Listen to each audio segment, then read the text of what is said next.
për ta rinisur edhe njerë bisedën, me që sapo në u bashkua edhe avokati, do të flasim për atë që konsiderohet në media si furtunë në policinë e shtetit, por që nga ana e policisë konsiderohet si një proces normal. Atëherë, Fjori, shikoni, ishë mësuar, është që njësa dhe të thoja, që të shikonim shpesh lëvizje në organizatën e policisë së shtetit, jo vetëm, shikoni, në fakt, drejtori i përgjithshëm i policisë po bën gati një vit në detyrë dhe nuk ka pasur, le të themi, ndryshime të deri tanishme, përveç çfarë mund të ketë pasur lëvizje të vogla kohë në kohë, siç i konsiderojmë ne të disa shefa krimesh kryesisht, pra niveli i dytë i komisariateve në vend, por nuk kemi pasur ndryshime sa i takon drejtuesve të qarqeve. Ajo që konsiderohet, le të themi, është konsideruar, le të themi, gjenerata e re e policisë së shtetit, duket patjetër që do të pasohej edhe me ndryshime se mund të konsiderohet edhe si një lloj prove, Fjori, për ata që më herët nuk kanë qenë në drejtim, nuk është e lehtë të drejtosh qoftë një komisariat apo qoftë një drejtori qarku.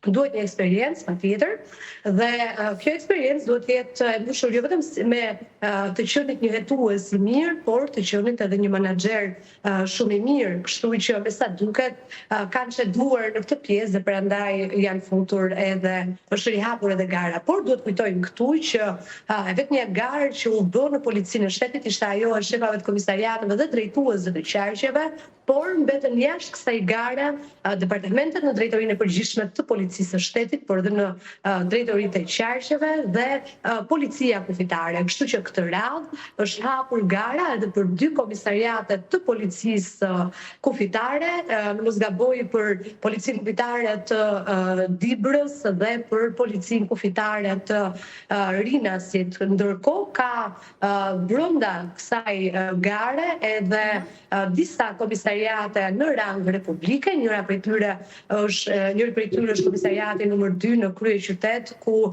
më herët për shkak të asaj se çfarë është përfolur në fakt edhe nga kolegët, por edhe në media ka pasur një tërheqje të vullnetshme, por nuk dihet pyetje që qëndrojnë pastaj, do shefit komisariatit më të rëndësishëm në kryeqytet, që është komisariati numër 2, kishim së fundmi ndërheqjen e shefit të komisariatit të Himarës, që u përfol në fakt se erdhi më njëherë pas ndërtimeve të shumta pa leje të konstatuara në këtë zonë dhe kemi një transferim të tij në një nga pikat kufitare të Përmetit në Mosgaboj të 3 urave.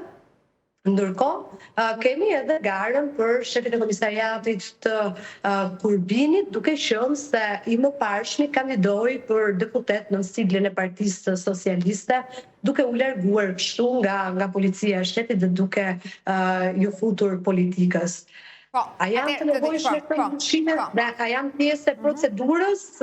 Ka një ndryshim tani. Pra, nëse më herët drejtori i përgjithshëm dhe drejtorët e qarqeve bënin këto lëvizje të shefave të komisariateve, të drejtorave të drejtorive vendore, tashmë secili prej tyre duhet të aplikojë, të nënshtrohet një gare dhe pjesë e këtij aplikimi janë vetëm ata që kanë fituar fazën e parë dhe të drejtën për të zgjedhur në rastin konkret shefa komisariatesh.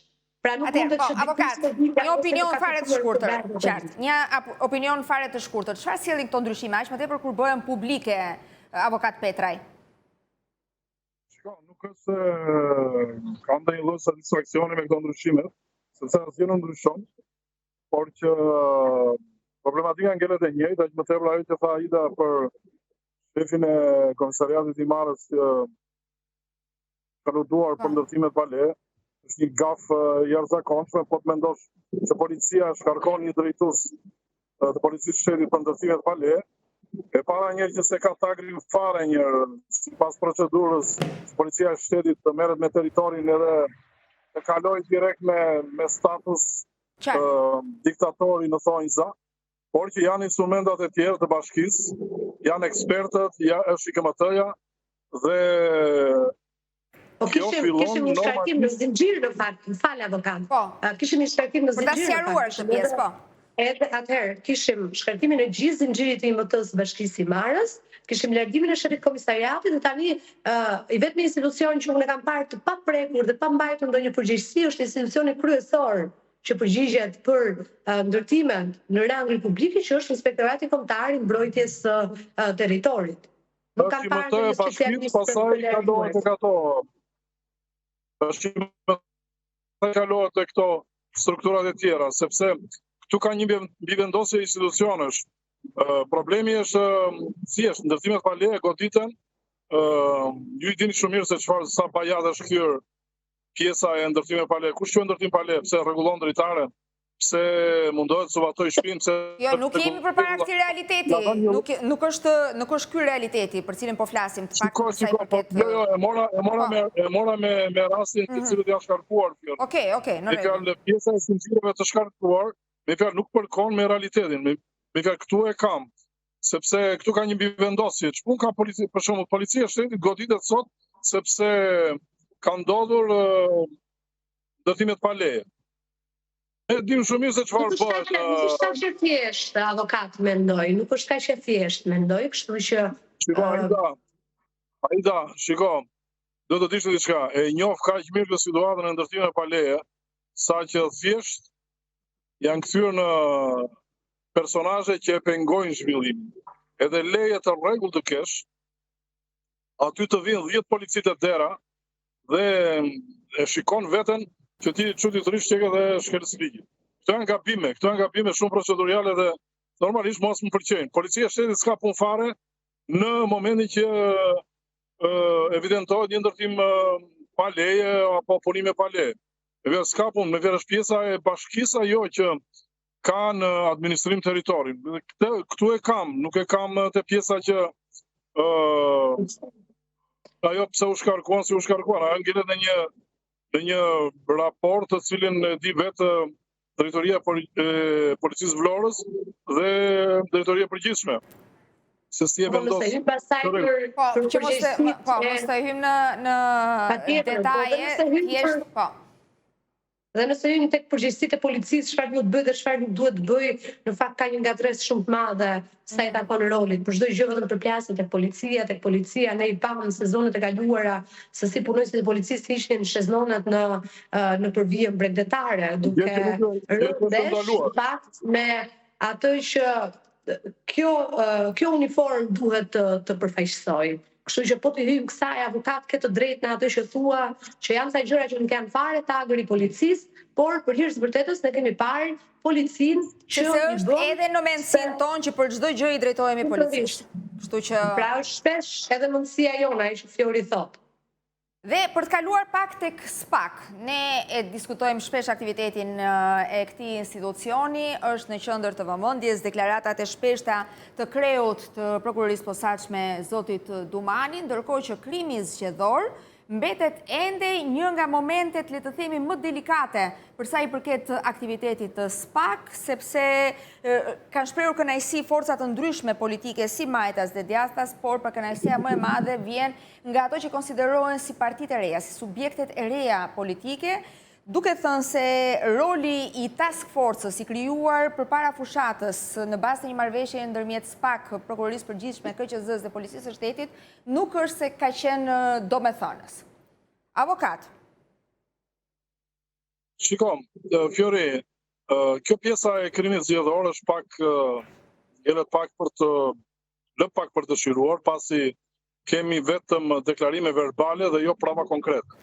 Duke qenë se s'kemi prova konkrete, ngjellet jetim gjithçka, pra komunikimi, për sa i përket raportit të krimit zgjedhor, për mua lë pak për të dëshiruar, sepse duhen në një proces penal edhe task forca e ngritur në drejtimin e prokurorit të përgjithshëm me subjekt pjesëmarrës strukturën e posaçme, pjesën e Policisë së Shtetit dhe KQZ, me fjalë dihet që është pjesa e marrëdhënies të evidentimit të proceseve. Unë ja u kam thënë, janë bërë shumë procedime penale, me fjalë dhe kallëzime penale dhe janë parë që nuk kanë filluar. Pse nuk kanë filluar? Se nuk ka pasur prova konkrete.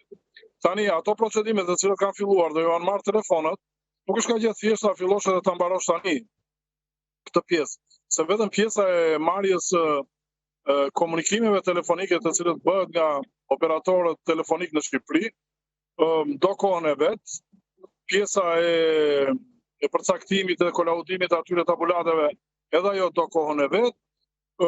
Pastaj duhet kemi prova, duhet kemi flagrancën, ka shumë gjëra të cilët një hetim minimalisht këto krime zgjedhore duan minimalisht 6 muaj ose 1 vit. Çka që thjesht të bësh një hetim të një krimi zgjedhor, sepse këtu flitet që krimi i vodi ky bërja ai, me fjalë, këto nuk vlejnë sepse marrëdhënia sidomos e opozitës, e cila ngre pretendimin e vet që populli zgjedh edhe 350.000 vota janë shumë për të vjedhur. Dhe kjo ai që vjes nuk lë dhe gjurmë. Në që fiton me pak vota, nuk është fiton me masivitet kaq të madh. Janë disa elementë që ky krimi zgjedhor është keq kuptuar dhe mënyrën e menaxhimit të kësaj force, mendoj që ka gjëra të cilat nuk rakordojnë. Tani unë flas në pozicionin e avokatit, edhe mënyrën se si mund të veprosh me këtë pjesën e denoncimit apo të marrëdhënies të tjera të cilat mund të kapësh prova dhe element sa duash në terren. Nisur edhe nga procesi i rinumërimit. Më fal ta shpjegoj edhe këtë fjalë. Shiko, kemi parë disa video të cilat janë në restorante, në lokale me ca flet votimi e tjera. Po, të transmetuara. Ecin me mendimin se e para një mua nuk më bin ajo video. Sepse sot ju dini shumë mirë që një video do të kalojë në proces ekspertimi, që jemi një video të manipuluar apo një video është origjinal. Kërkohet autenticiteti i videos. Pra ju mendoni që këto video të publikuara, sidomos nga kreu i Partisë Demokratike zoti Berisha, nuk janë autentike? Do të kalojnë në proces ekspertimi ato. Aty do të marrë një parti politike, fal avokat. Një parti politike ka për detyrë të denoncojë, jo të verifikojë autenticitetin. Janë autoritetet, pra pastaj që në vijim do ta vërtetojnë nëse këto video janë autentike, janë të vërteta apo jo. Këtu fillon, është zona filla është këtu. Pra pastaj institucionet kanë për detyrë të marrin dhe të jetojnë. Pjesa e vërtetësisë së videos.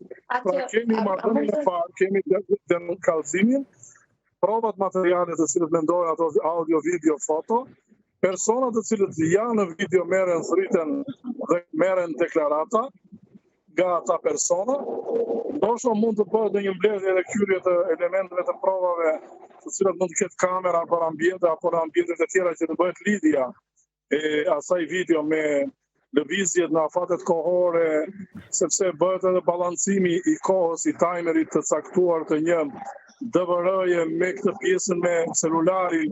Pra, janë disa janë element teknik, por kërkojnë kohë. Dhe ju e dini shumë mirë se sa kohë do. Tani ju e dini që çfarë mund të bësh me inteligjencën artificiale. Çfarë duash me inteligjencën artificiale? Gjithsesi mbetet për të parë.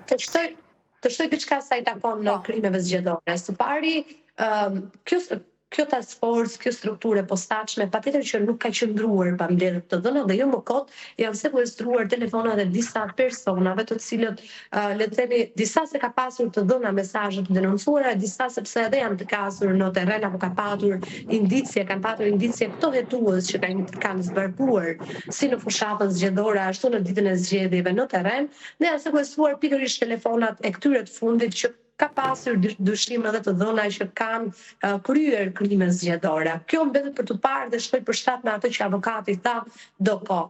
Por unë shoh diçka tjetër të radhë. Përgjegjësia e krimit zgjedhor nuk e shoh si përgjegjësi të subjekteve partijake politike. E shoh në fund të hetimeve si një përgjegjësi që do të shkojë si personale, pra individuale për çdo kandidat të caktuar.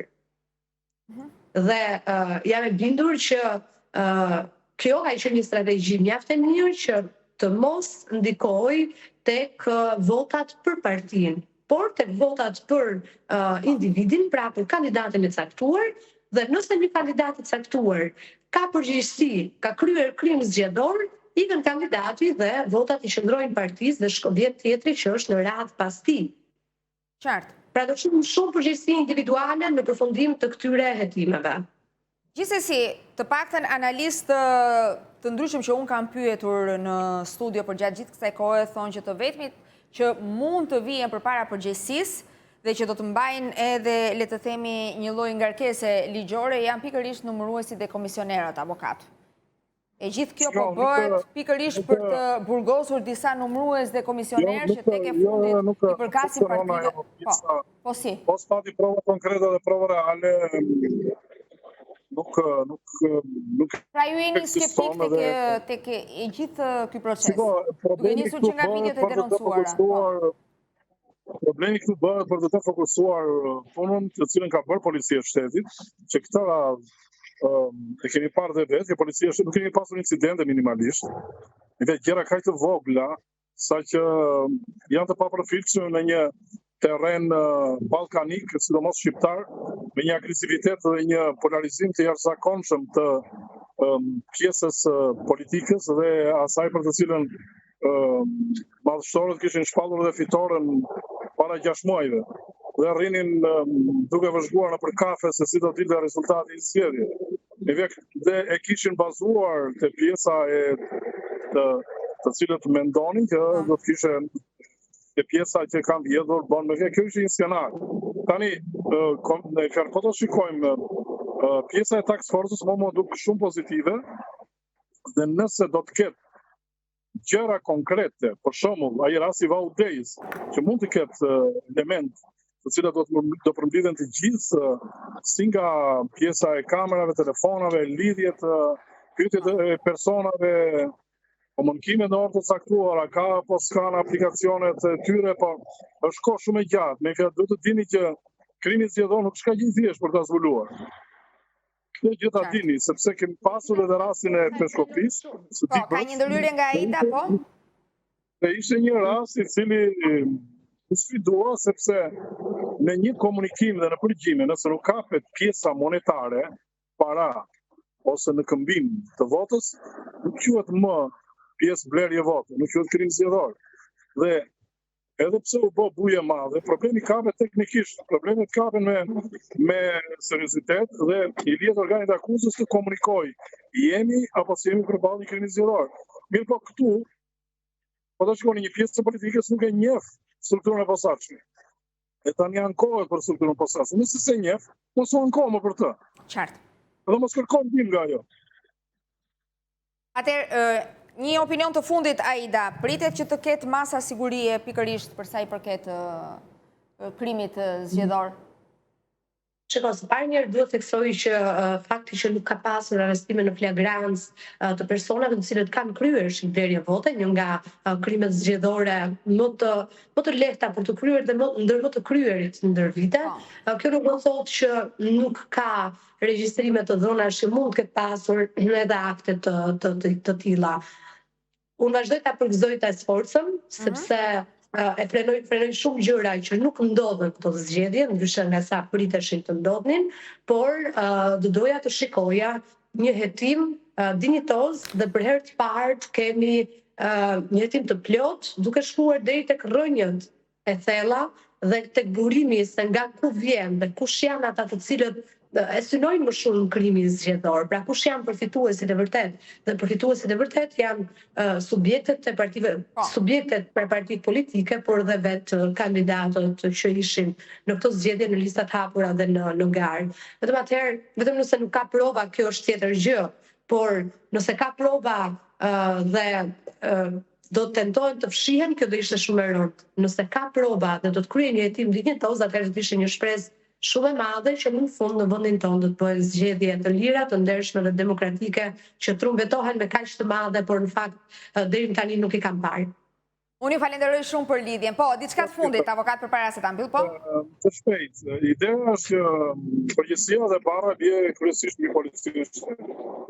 Unë po ju them me bindje që policia e shtetit këtë radhë ka qenë në një pozicion shumë të lartë dhe sinqerisht mua më bëhet qefi që një proces ka një ndërlikuar zgjedhor kalon me këtë qetësi, të cilën nuk e kemi parë në zgjedhjet e mëparshme, në 2021 apo 2017, apo zgjedhjet e shtetit lokal. Dhe ka një marrëdhënie krejt ndryshe policia e shtetit. Policia e shtetit këtë radhë ka qenë në krye të detyrës mund të themi se nuk ka gabime dhe nuk do update e policia e shtetit, por në momentin që policia e shtetit ka një person i cili ka ngjitur shkallët e karrierës në mënyrë permanente por pozitive, i cili është zoti Proda, mund të them që tani mund të them që policia e shtetit, edhe pse ka disa probleme, ka mangësira, ka mosveprime, përsëri ka qenë korrekte në të gjithë marrëdhënien, edhe ka ndryshuar edhe sjelljen.